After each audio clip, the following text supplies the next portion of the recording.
आइए इस वक्त सीधी लाइव तस्वीरें देखते हैं। मुख्यमंत्री शिवराज सिंह चौहान क्या कुछ कह रहे हैं, सुनिए। और मुगलों के दांत खट्टे करे पराजित किया और अंततः बलिदान हो गई। ऐसी रानी से हम यही प्रेरणा लेते हैं कि स्वाभिमान के साथ जिए और हमारा देश आगे बढ़ता जाए। उनके चरणों में मैं प्रणाम करता हूं। रानी दुर्गावती जी के बाद जल के प्रबंधन पर अगर सर्वाधिक ध्यान दिया तो प्रधानमंत्री नरेंद्र मोदी जी ने दिया। अभी तय किया कि हर जिले में आजादी के 75वें वर्ष में एक जिले में 75 तालाब बनना चाहिए, अमृत सरोवर। वो बनाने का काम हमारा जारी है। आज यहां श्रद्धा सुमन अर्पित करने के साथ, क्योंकि समाधि स्थल का विकास हो, एक नहीं वो अनेकों काम यहां किए गए हैं, आगे सोचे भी हैं। रानी ताल जैसे जो सरोवर रानी ने बनवाए थे, उनका जीर्णोद्धार, सौंदर्यीकरण, उसका काम भी किया जा रहा है। और दूसरी प्रेरणा हम रानी से ये लेते हैं कि हमारे वो भाई बहन जो विकास की दौड़ में पीछे रह गए हैं, उनको सुशासन देके सबके साथ लाने की कोशिश करना। और इसलिए हमने पेशा एक्ट लागू करने का फैसला किया जनजाति भाई बहनों के लिए। हमने सामुदायिक वन प्रबंधन का अधिकार देने का काम किया, वो शुरू है हमारा। अभी मैंने परसों ही बैठक करके ये तय किया कि तेंदुपत्ता तोड़ के सरकार क्यों ले जाए। अभी हम 5 ब्लॉक में शुरू कर रहे हैं, 5 जिले के 5 ब्लॉक में ग्राम सभा ही तेंदुपत्ता तोड़े और वही तेंदुपत्ता बेचे और वही तय करे कि कितनी मजदूरी देनी है, पैसे का क्या काम करना है। वनोपज पर भी हम अपने जनजाति और जंगल में रहने वाले बहनों और भाइयों को अधिकार देने का काम कर रहे हैं। एक नहीं, वैसे तो अनेकों योजना हमने ये भी तय किया कि इमारती लकड़ी अब कट के आएगी और बिकेगी, मतलब औपचारिक आधिकारिक रूप से सरकार जो तय करती है, उसकी 20% राशि वो भी हमारे जनजाति भाई बहनों वन समितियों को दी जाएगी। तो वनोपज में उनका अधिकार देने का अभियान और उनकी जिंदगी बेहतर बनाने का अभियान हमने चलाया हुआ है। गरीब इज्जत से जिंदगी जी पाए, इसलिए रोटी, कपड़ा, मकान, पढ़ाई लिखाई, दवाई और रोजगार का इंतजाम ये हमारे प्राथमिकता के विषय है। और जब रानी की समाधि पर आते हैं तो यही संकल्प मन में जगता है कि जनता की जीवन को बेहतर बनाने के लिए हम इन सब योजनाओं को बेहतर ढंग से चलाएं। मैं उनके चरणों में श्रद्धा के सुमन अर्पित करता हूँ। सीएम साहब, जनजातीय नायक रही है रानी दुर्गावती जी, लेकिन पाठ्यक्रम में शामिल करने की बात जो है मांग भी। आप जानते हैं, मुझे ये कहते हुए गर्व है कि जनजातीय नायकों का सर्वोच्च सम्मान अगर हुआ तो भारतीय जनता पार्टी की सरकार में हुआ। रानी दुर्गावती जी की समाधि हो, चाहे रघुनाथ साहब, शंकर साहब की प्रतिमा लगाने का काम हो, स्मारक बनाने का काम हो, बिरसा भगवान के जन्मदिन पर जनजाति गौरव दिवस मनाना हो, टंटा भील खज्जा नायक उनके स्मारक बनाने का काम हो, सदैव हमने आगे बढ़ के इस काम को किया है। और रानी का पाठ जरूर पाठ्यक्रम में पढ़ाया जाए। धन्यवाद।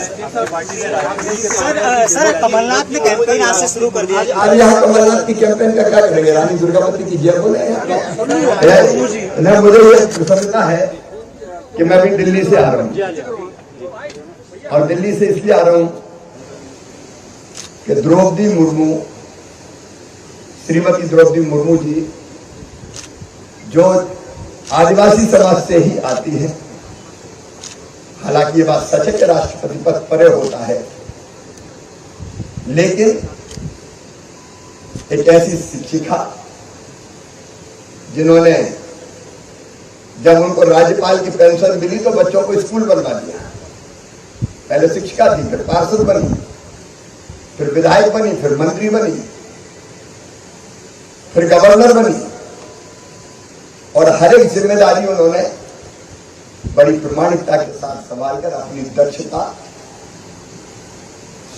और अपनी क्षमता सिद्ध की। अब वो भारत की राष्ट्रपति होंगी, सुनिश्चित है, उनको जीतना ही है। आज प्रधानमंत्री नरेंद्र मोदी जी की अगुवाई में हम लोग, मैं भी स्वयं भी प्रस्तावक था, श्रीमती द्रौपदी मुर्मू जी का फॉर्म भरवा के आ रहे हैं।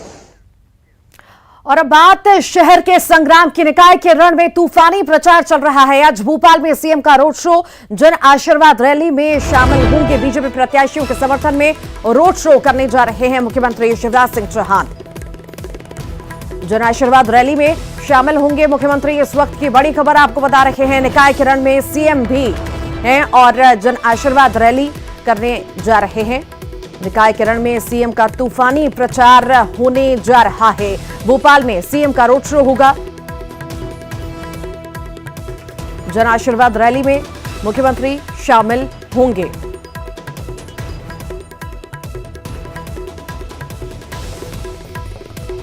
निकाय के रण में तूफानी प्रचार होने जा रहा है। मुख्यमंत्री शिवराज सिंह चौहान इसमें शामिल होंगे।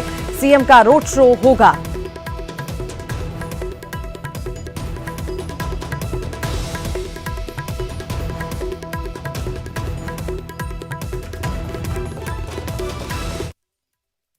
एक तरफ मुख्यमंत्री शिवराज सिंह चौहान प्रचार करने के लिए उतरने वाले हैं भोपाल में, और दूसरी तरफ पूर्व CM Kamalnath, PCC chief Kamalnath आज सिंगरौली पहुंचे हुए थे और यहां पर उन्होंने प्रचार का आगाज कर दिया। सिंगरौली में कार्यकर्ताओं ने सबसे पहले उनका जोरदार स्वागत किया। प्रचार के रण में उतर गए कमलनाथ। कांग्रेस ने शहर के संग्राम के लिए चुनाव प्रचार का शुभारंभ किया है।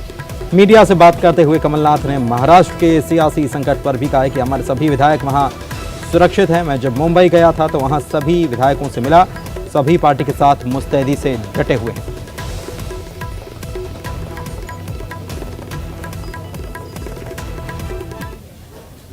तो एक तरफ निकाय प्रचार के रण में दिग्गज कूद रहे हैं और जोर पकड़ रहा है प्रचार, लेकिन इस बीच जुबानी जंग भी तेज हो गई है और खास तौर पर मुद्दा है अपराधियों को टिकट देने को लेकर। एक रिपोर्ट देखिए।